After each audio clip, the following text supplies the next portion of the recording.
तो संकल्प और श्रद्धा, ये दोनों चीज़ भक्ति करने के लिए, योग करने के लिए बहुत ज़्यादा इम्पॉर्टेंट है। एक योगी बहुत ही दृढ़ संकल्प होते हैं।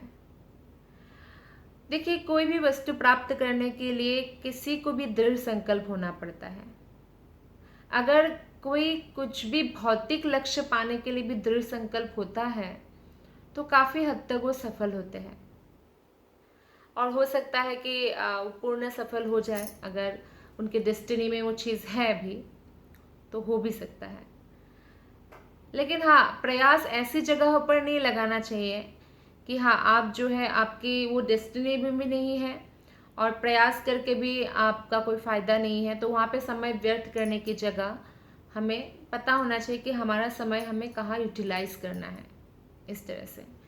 तो इसीलिए भौतिक जगत में भी जब संकल्प और श्रद्धा इतना इम्पॉर्टेंट है, तो आप सोचिए आध्यात्मिक जगत में ये कितना इम्पॉर्टेंट होगा। सबसे बड़ा अभिशाप है जिसके हृदय में श्रद्धा नहीं होती है।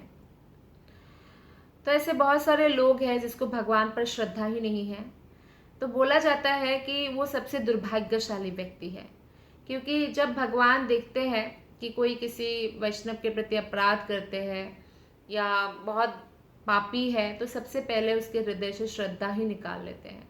जब हमारे हृदय में श्रद्धा ही नहीं रहेगा तो हम भगवान का दर्शन कैसे कर पाएंगे, भक्ति कैसे कर पाएंगे, नास्तिक बन जाएंगे। तो इसलिए छठे अध्याय के इस 24वें श्लोक में भगवान कृष्ण कहते हैं भगवत गीता में कि मनुष्य को चाहिए कि संकल्प और श्रद्धा के साथ योगाभ्यास में लगे और पथ से विचलित ना हो।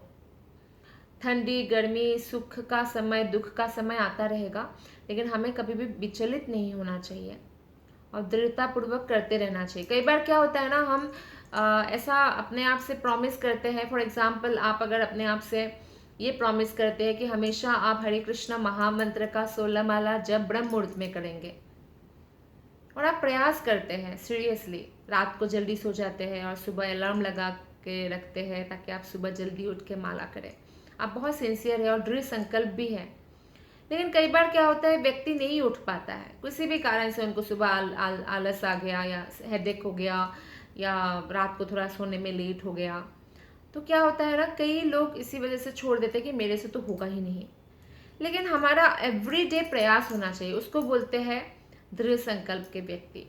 जब हम एवरीडे प्रयास करेंगे तो हम देखेंगे कि हाँ, हफ्ते में अब धीरे धीरे वो 2 दिन उठ पा रहे हैं, है ना। पहले ऐसे गोल बनाना चाहिए, फिर 2 दिन उठ पा रहे हैं, फिर 3 दिन हो गया, 4 दिन हो गया, फिर ठीक है हफ्ते में 6 दिन उठ पा रहे हैं, तो ये बहुत बड़ा सक्सेस है। फिर बाद में वो हमेशा ही आदत हो गई उनकी, क्योंकि प्रैक्टिस कर रहे हैं लगातार। तो कोई भी चीज़ जब आदत हो जाती है ना तो आसान हो जाता है, वो चरित्र में आ जाता है। तो इसलिए संकल्प के साथ और श्रद्धा के साथ लगे रहना चाहिए।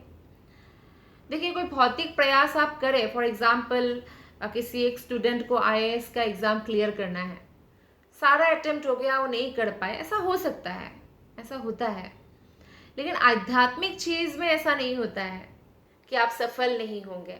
जो विधि विधान आपको बताया गया है शास्त्र में, उसके हिसाब से आप करेंगे तो 100% सफल होंगे, यहाँ पे ये गारंटी है। और भौतिक चीज़ों में क्या है, आपने मान लीजिए 6 साल लगा दिया आईएएस का एग्ज़ाम देते देते, तो अब लोग ये नहीं देखेंगे कि आपने 6 साल में कितना ज्ञान भी तो अर्जन किया और आपने कितना जो है मेहनत किया है, वो लोग नहीं देखेंगे। लोग आपके फेलियर को देखेंगे और उसी के बारे में डिस्कशन करेंगे। लेकिन भौतिक जगत जैसा नहीं है आध्यात्मिक जगत।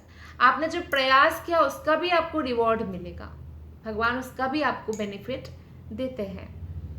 तो इसलिए योगाभ्यास करने वालों को हमेशा दृढ़ संकल्प होना चाहिए और मनोधर्म से उत्पन्न, कई बार हम भक्ति भी करते हैं तो मन से उत्पन्न बहुत सारी चीज़ें मन में आता है। कल ऐसा सपना देखा था, अच्छा मेरा मन ऐसा अच्छा लगता है, मेरा मन ऐसा करेगा। जैसे कई बार ऐसा प्रश्न आता है कि मुझे तो मन में जप करना ही अच्छा लगता है, बोल बोल के जप करना अच्छा नहीं लगता, तो इसलिए मैं मन में ही जप करूँगा। तो ये मनोधर्म है।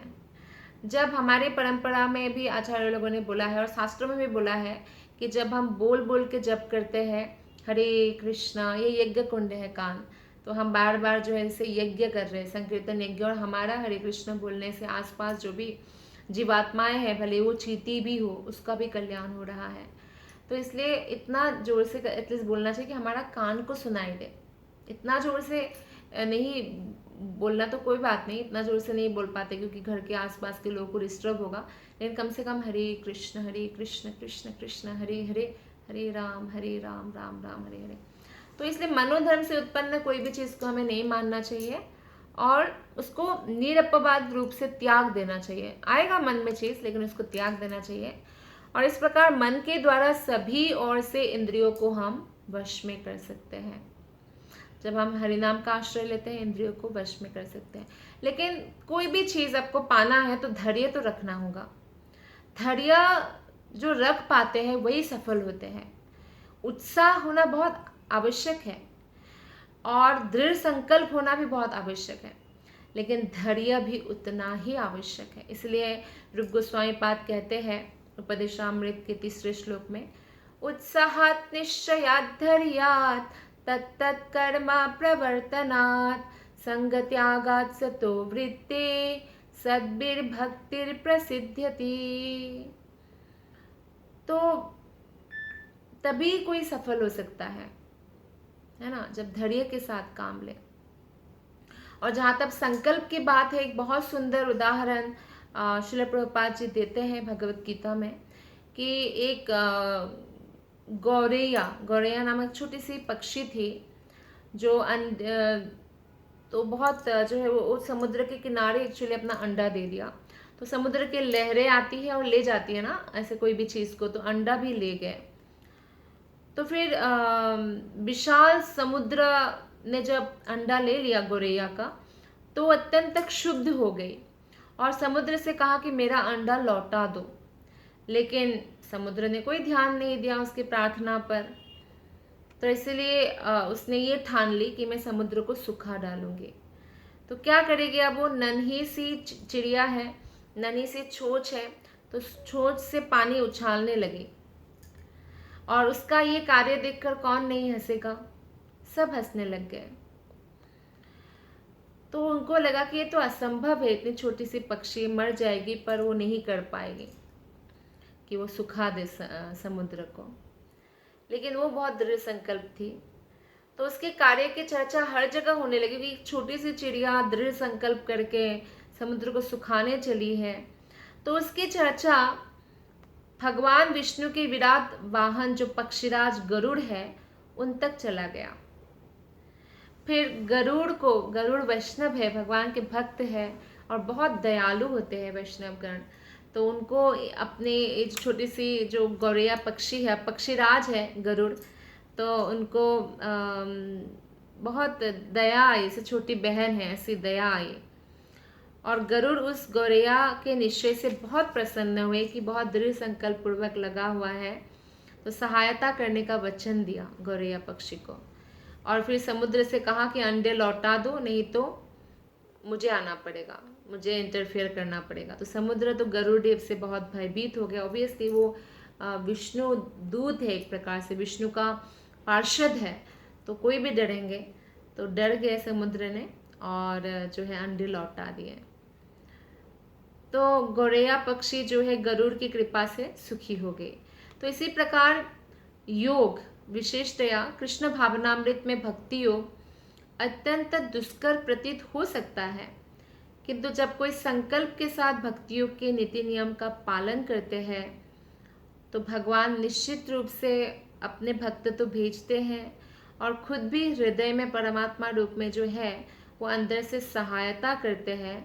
क्योंकि those who help themselves, God helps those who help themselves, अर्थात भगवान उन्हीं को सहायता करते हैं जो अपनी सहायता स्वयं करते हैं।